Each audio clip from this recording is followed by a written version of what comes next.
Hey, it's Eric with Spartan Auto Works. Hey, today we are working on, it's like a 2018, I believe, Ford F-150. I've actually got a whole fleet of these.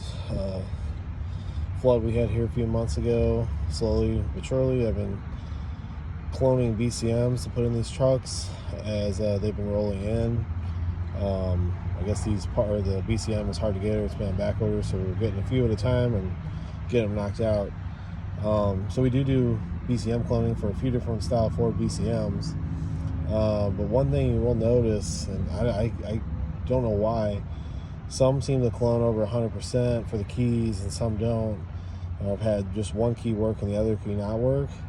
But what's funny is if you go in to relearn the keys, if you just relearn them, it'll fail for both keys, but it sucks the key in.